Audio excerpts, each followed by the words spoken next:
Step number 3. Accept what you want.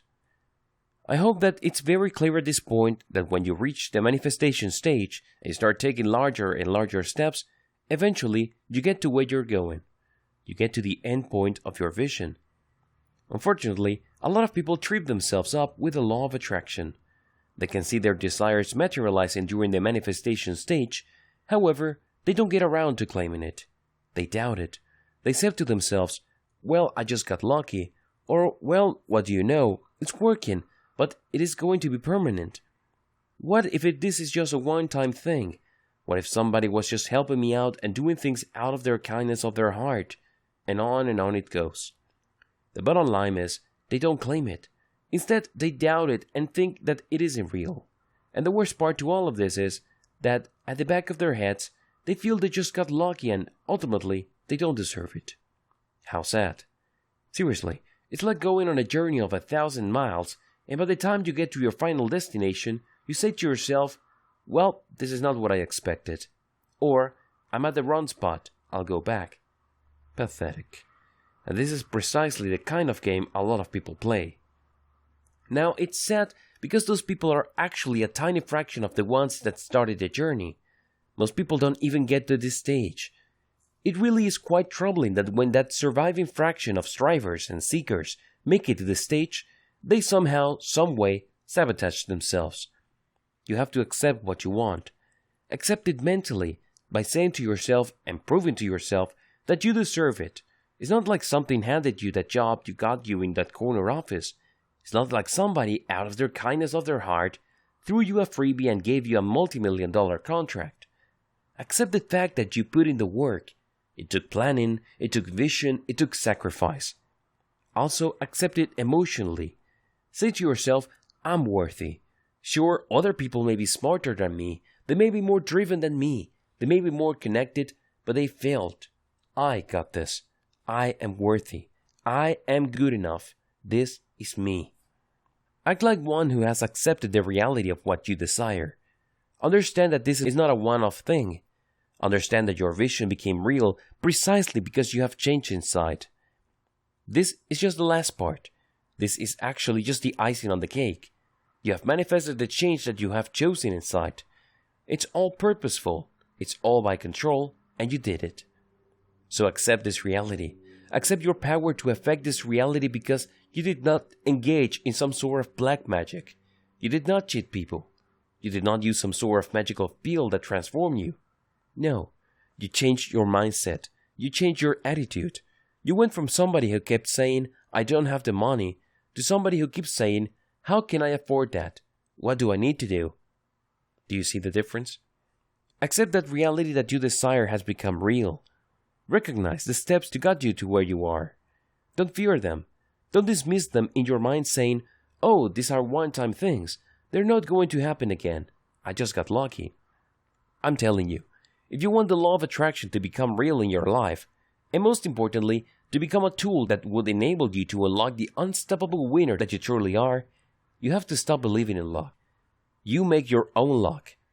You start making your own luck when you start thinking a certain way. You change the direction of the fortune in your life when you start changing how you deal with your emotions. Recognize the step that got to your vision and don't fear them. Don't think that as you go through this process that you jinx it, that somehow, some way you are setting in motion a process that prevents you from repeating the same results. Just accept it. Feel good about it.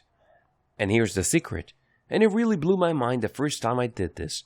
I looked at the positive thing that has happened, and I associated with my changed attitude, emotions, and actions. It's hard to do this the first time around, but the more you achieve the result that you desire, the clearer things become and you are able to make the association stick.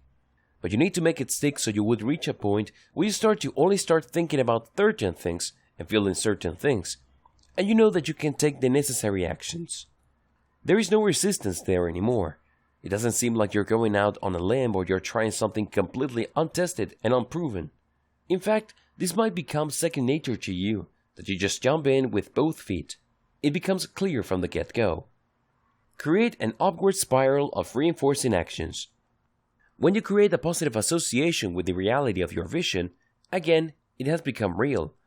And with your interventions and your plans and your emotional states, you can create an upward spiral of reinforcing associations. In fact, if you do this right, it becomes almost unbreakable. Act on your dream. Here's how you do it. First, you act on your dream. You achieve it. You have done it before. You can do it again, so do it. Once you have achieved the results, or even if you have achieved any result, feel good about it. Make it burn. Make it stand out in your mind. Feel it intensely. Desire that positive feeling again. Next, after some time has passed, desire that positive feeling again. Be so motivated by the positive feeling that you act out your dream again. And then when things happen, feel good about the results.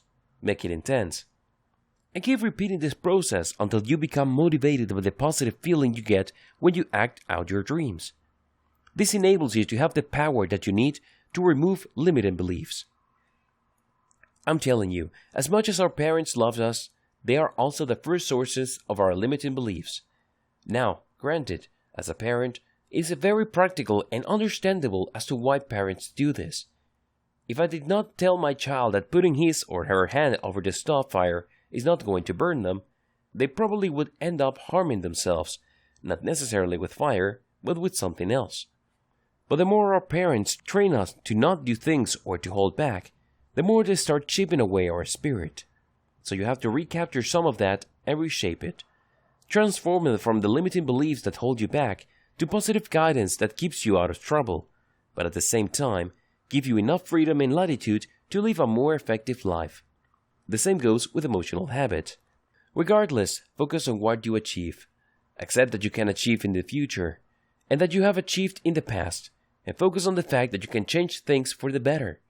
Once you have this, then you can compare your negative beliefs versus what you achieved. And if you do this right, you start chipping away on your negative beliefs. Now they're not entirely going to go away because, like I said, some of them are useful. But just like a lot of the things that we've picked up from our childhood, it's very easy to just layer on insecurities, fears, guilt, remorse, and all sorts of toxic emotions until we don't know which is which. By thinking purposely using the law of attraction, you start wearing all this down until you are left with the bare necessities and everything else is gone, and this gives you tremendous freedom.